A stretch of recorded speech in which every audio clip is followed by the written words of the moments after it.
Hey there, you internets. So, new year, new legislative session.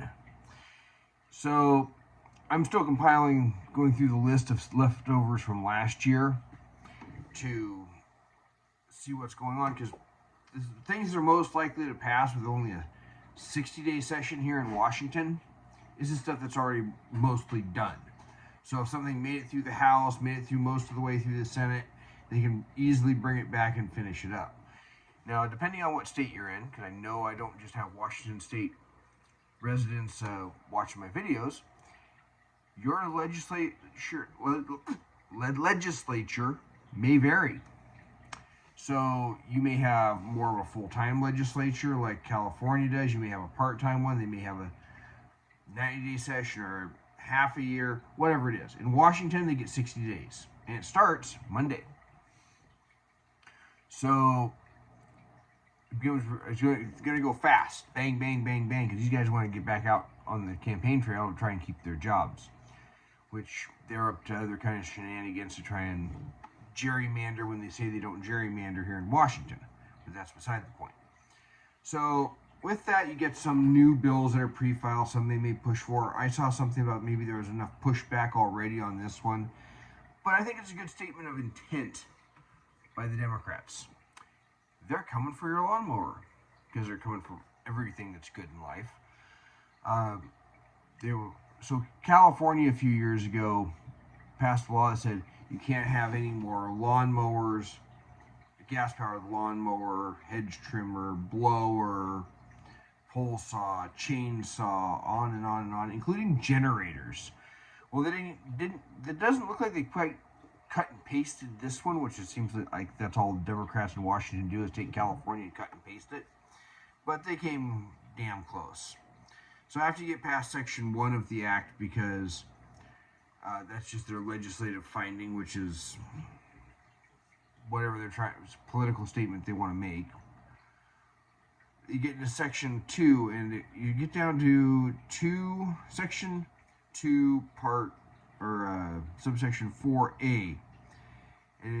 Section 3 says a violation of the requirements of this section is subject to penalties as provided in this chapter, which it doesn't spell out anything, including as provided in RCW 70A.15.310 and that whole gobbledygook ending in 60, including through the use of powers enumerated in the whole list there. 3140. I went and looked that up. That is up to a year in jail and $10,000 fine.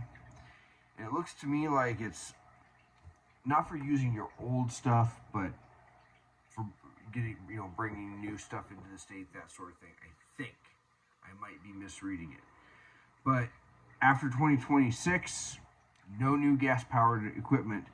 It does not specify generators. It does leave an exemption where the Department of, I think, Ecology could.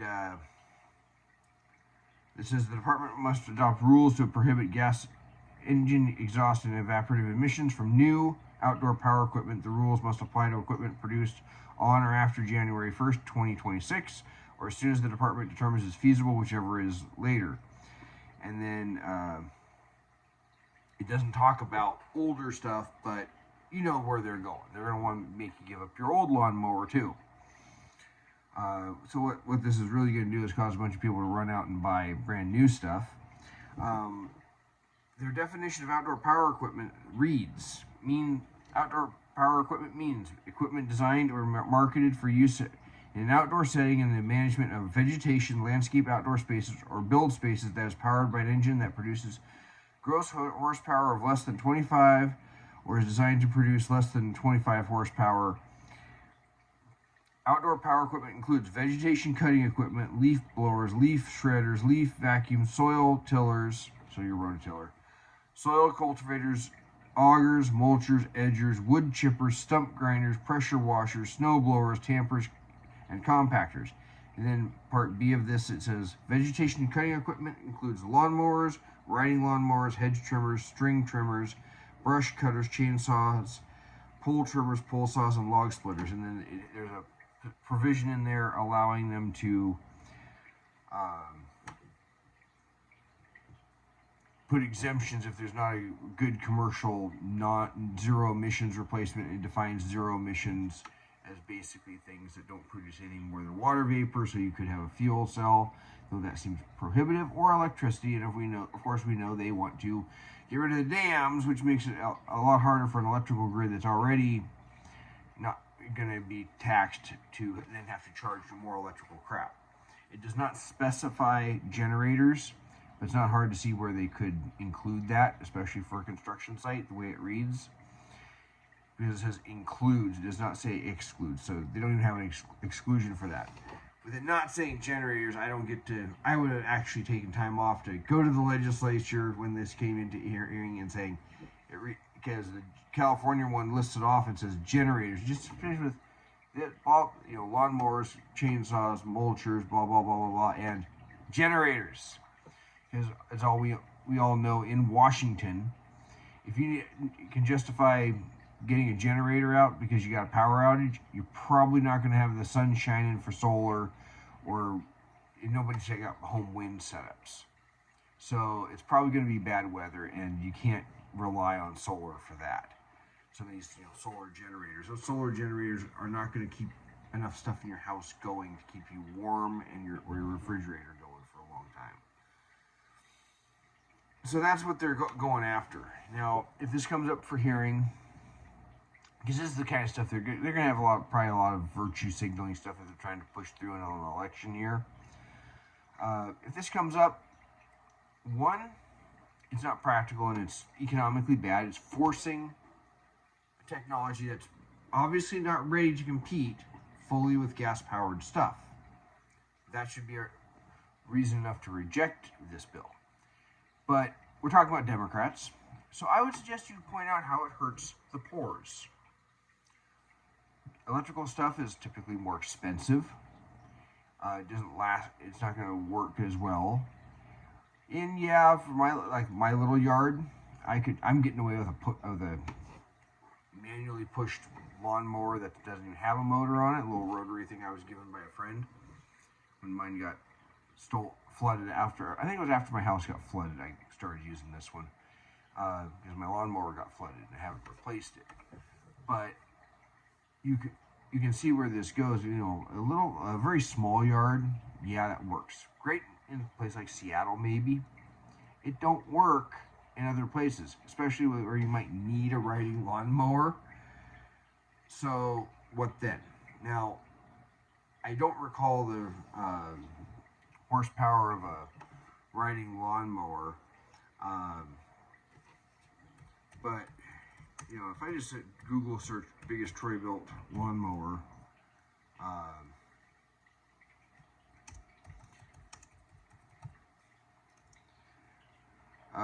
Troy-Bilt Super Bronco, let's just use that as an example. It has a 24 horsepower engine.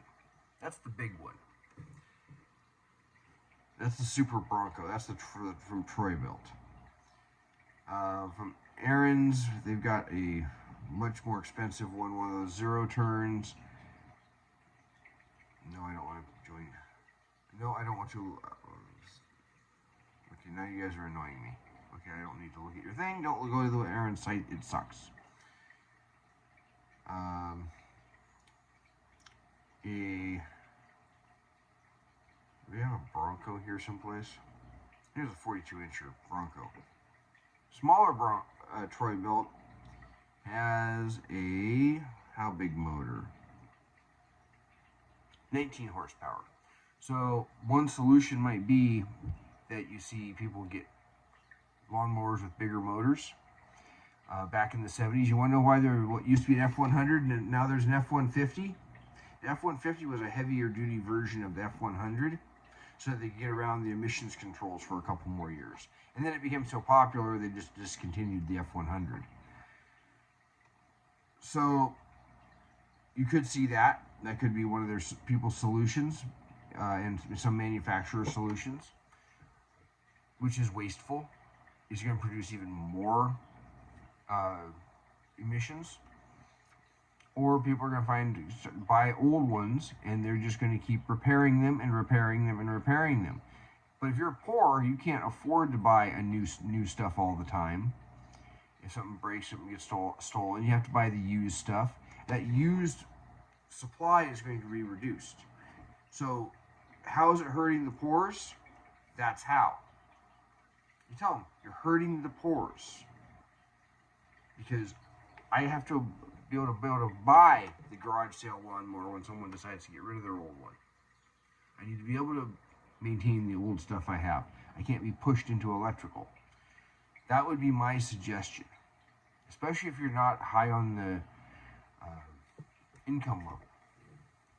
Tell the Democrats how it hurts you. How it hurts people that are not of great means. That would be my suggestion. But be watching, because now's when everyone's focused on the presidential race, everyone's focused on being an election year. Watch those legislative shenanigans, because there's going to be stuff happening. And I'll be trying to once I go through everything the last year, I'll probably be trying to put out some videos of what's happening, because the only one I've uncovered this week that is coming up is a appropriations committee for the basic income program here in Washington on January 11th at 4 p.m. And that's in the House of Representatives for the state of Washington. That's got a hearing. That's the only one I've uncovered with a hearing so far. It doesn't mean there's not other stuff. But that's going to be, I think, Thursday. Yeah, I think that would be, see, tomorrow's 8th. Yeah, Wednesday. Wednesday the 11th is going to be the Monday. No, that would be Thursday. So Thursday the 11th, there's going to be a hearing at 4 p.m. on the basic income program.